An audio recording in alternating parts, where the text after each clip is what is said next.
আজকে হিজরি মানে আরবি মাসের 1446 হিজরি মুহররম মাসের 1 তারিখ শুরু হইল।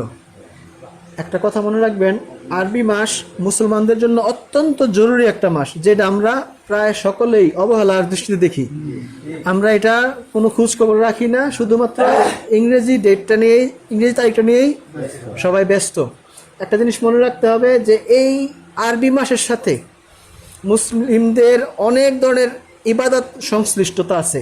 হজ আছে, রোজা আছে, বিভিন্ন রকম আরও অসংখ্য ইসলামী যে যখন ইবাদতগুলো আছে এগুলোর সাথে কিন্তু আরবি তারিখের সাথে যুক্ত, চাঁদের তারিখের সাথে যুক্ত। এই জন্য প্রায় সবাইকেই চাঁদের তারিখ মনে রাখার চেষ্টা করতে হবে। এবং নিয়ম হচ্ছে, জানাজার নামাজ যেরকম সকলের পক্ষ থেকে কয়েকজনে মুষ্টিময় কিছু লোক আদায় করলে আদায় হয়ে যায় সবার পক্ষ থেকে, নাহলে সবাই গুণাগার হইতে হয়। এই চাঁদের তারিখটা যদি সবার মধ্যে থেকে অন্তত কিছু সংখ্যক লোক যদি মনে না রাখে, তাহলে কিন্তু সবাই এটার জন্য গুণাগার হইতে হবে। কারণ আপনি বিপদে পড়ে যাবেন, কখন রোজা আসতেছে, কখন ঈদ আসতেছে, কখন হজের সময় আসতেছে, আপনি এগুলো বুঝবেন কি করে? এই জন্য সবাই চেষ্টা করবেন, এই যে ক্যালেন্ডারের মধ্যে খেয়াল রাখবেন যে হিজরি তারিখটা যাতে আপনার মাঝে মাঝে দেখবেন যে হিজরি তারিখটা আসছে কবে, আসছে কত তারিখ, আসছে কত তারিখ। আর নতুন চাঁদ দেখে অনেক দোয়া আছে, দোয়া পড়লে সারা মাস আল্লাহ তাআলা নিরাপদে রাখে, উসিলা করা আর কি, এরকম অসংখ্য দোয়া আছে। চাঁদের তারিখ না জানলে আমরা কীভাবে পড়বো, কীভাবে বুঝবো? এই হিজরি সনটা চালু হয়েছে কিন্তু হযরত ওমর রাদিয়াল্লাহু তাআলা আনহুর সময়। এটা একটা ঘটনা আছে। হযরত ওমর রাদিয়াল্লাহু তাআলা আনহুর সময় যখন হিজরি সনটা চালু হইলো, মানে ওনার কাছে প্রস্তাব আসছে আর কি যে একটা হিজরি সন দরকার, তখন উনি পরামর্শ সভা ডাকার পরে সেখানে অনেকেই যে এটা কবে থেকে শুরু করা যায় অনেকে অনেক রকম পরামর্শ দিল।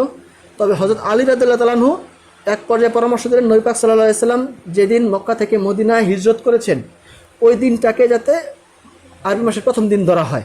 এবং ওই সময় থেকেই সবাই যখন এইরকম কথা মানে উনি যখন বললেন, তখন সবাই এটাকে একমত পোষণ করলো। তখন থেকেই যে মুহররম মাস থেকে ওই হিজরতের মাসটা, যে ওই হিজরি সন ওনার এই যে হিজরতের দিন থেকে ওই গণনা শুরু হয়ে গেল।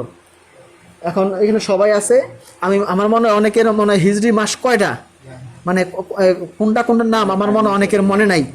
এটা সাথে সাথে একটু মনে করেন: মুহররম, সফর, রবিউল আওয়াল, রবিউল সানি, জমাদিউল আওয়াল, জমাদিউল সানি, রজব, শাবান, রমজান, শাওয়াল, জিলকদ, জিলহজ। আসসালামু আলাইকুম ওয়া রাহমাতুল্লাহি ওয়া বারাকাতুহু।